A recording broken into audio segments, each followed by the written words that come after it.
মানব ইতিহাসের শুরু থেকে আজ পর্যন্ত পৃথিবীতে কোটি কোটি বই লেখা হয়েছে। বিজ্ঞান, দর্শন, সাহিত্য কিংবা ইতিহাস, জ্ঞানের কোনো শেষ নেই। কিন্তু আপনি কি কখনো ভেবে দেখেছেন এই বিশাল পৃথিবীতে এমন কোনো বই থাকা সম্ভব যা কোনো মানুষের লেখা নয়, বরং স্বয়ং এই মহাবিশ্বের স্রষ্টার বাণী? হ্যাঁ, আমরা কথা বলছি পবিত্র আল কোরআন নিয়ে। আজ থেকে দীর্ঘ 1400 বছর আগে মরুভূমির বুকে এই কিতাব নাজিল হয়েছিল।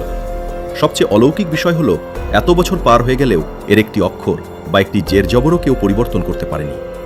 কিন্তু কেন এটি বিশ্বের সমস্ত কিতাবের চেয়ে শ্রেষ্ঠ? চলুন এর পেছনের অকাট্য প্রমাণগুলো বিস্তারিত জেনে নেওয়া যাক। অলৌকিক সংরক্ষণ ও হাফেজদের বিস্ময়। প্রথম এবং সবচেয়ে বড় কারণ হলো এর অলৌকিক সংরক্ষণ ব্যবস্থা।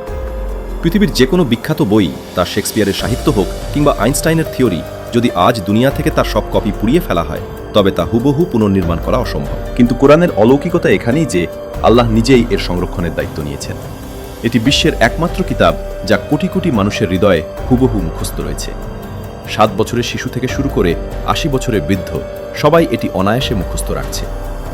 আজ যদি পৃথিবীর সমস্ত কুরআন নদী বা সাগরে ভাসিয়ে দেওয়া হয়, তবুও মাত্র কয়েক ঘন্টার মধ্যে কোটি কোটি হাফেজের স্মৃতি থেকে এই কিতাব আবার হুবহু লিখে ফেলা সম্ভব। পৃথিবীর ইতিহাসে এমন অন্য কোনো বইয়ের অস্তিত্ব নেই। আধুনিক বিজ্ঞান ও কোরআনের নিখুঁত মিল।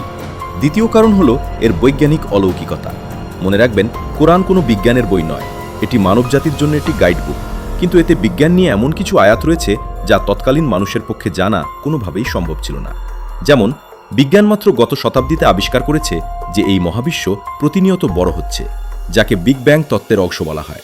অথচ কুরআন 1400 বছর আগেই সূরা আজ-জারিয়াতে ঘোষণা করেছে যে মহাবিশ্বকে আল্লাহ প্রতিনিয়ত সম্প্রসারিত করছেন। একইভাবে মাতৃগর্ভে মানব ভ্রূণের পর্যায়ক্রমিক বিকাশ কিংবা সাগরের গভীরের অন্ধকার এবং দুটি ভিন্ন সাগরের পানির মাঝে অদৃশ্য পর্দা থাকা, এইসব গভীর বৈজ্ঞানিক সত্য এমন এক সময়ে কুরআনে বলা হয়েছে যখন মানুষ দূরবীক্ষণ বা অণুবীক্ষণ যন্ত্রের নামও জানত না। সাহিত্যের ওপেন চ্যালেঞ্জ। তৃতীয় কারণ হলো এর ভাষাগত শৈলী এবং সাহিত্যিক চ্যালেঞ্জ। 1400 বছর আগের আরব সমাজ ছিল কবিতা ও সাহিত্যের স্বর্ণযুগ। আরবের কবিরা তাদের ভাষার অলংকার নিয়ে প্রচণ্ড অহংকার করত। ঠিক সেই সময়ে আরবের বুকে এমন এক কিতাব এলো যার বাণী শুনে আরবের বড় বড় কবিরা স্তব্ধ হয়ে গেলেন। কুরআন মানবজাতিকে একটি খোলা চ্যালেঞ্জ ছুড়ে দিয়েছে। সূরা আল বাকারায় বলা হয়েছে, তোমাদের যদি এই কিতাব নিয়ে কোনো সন্দেহ থাকে, তবে এর মতো একটিমাত্র সূরা তৈরি করে দেখাও।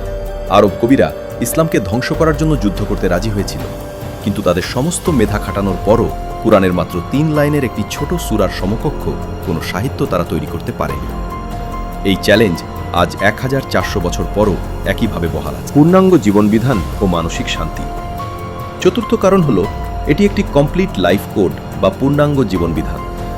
বিশ্বের অধিকাংশ ধর্মীয় বা দার্শনিক বই কেবল আধ্যাত্মিকতার কথা বলে, কিন্তু কুরআন মানুষের ব্যক্তিগত জীবন থেকে শুরু করে পারিবারিক নিয়ম, সমাজনীতি, অর্থনীতি, বিচার ব্যবস্থা এবং আন্তর্জাতিক সম্পর্ক সবকিছুর সমাধান দিয়েছে। এর পাশাপাশি রয়েছে এর অলৌকিক মানসিক প্রভাব। একজন মানুষ যখন প্রচণ্ড মানসিক অশান্তিতে থাকে, তখন কুরআনের তিলাওয়াত তার হৃদয়ে এক অদ্ভুত প্রশান্তি এনে দেয়। এমনকি যারা আরবি ভাষা বোঝে না, তারাও কুরআনের সুর ও বাণীতে এক অলৌকিক আকর্ষণ অনুভব করে। স্বয়ং আল্লাহ বলেছেন, জেনে রেখো, আল্লাহর স্মরণের মাধ্যমেই কেবল অন্তর প্রশান্ত হয়। পরিশেষে বলা যায়, নিখুঁত সংরক্ষণ, বৈজ্ঞানিক সত্যতা, সাহিত্যিক শ্রেষ্ঠত্ব এবং মানব জীবনের প্রতিটি সমস্যার সমাধান থাকার কারণেই আল কুরআন বিশ্বের সর্বশ্রেষ্ঠ কিতাব। এটি কেবল মুসলিমদের জন্য নয়, বরং গোটা মানব জাতির জন্য আলোর দিশারি। ভিডিওটি তথ্যবহুল মনে হলে আপনার বন্ধুদের সাথে অবশ্যই শেয়ার করুন। আপনার মূল্যবান মতামত কমেন্টে জানান এবং এমন আরও ভিডিও দেখতে আমাদের পেজটি ফলো এবং চ্যানেলটি সাবস্ক্রাইব করে রাখুন। দেখা হবে পরবর্তী ভিডিওতে। আল্লাহ হাফেজ।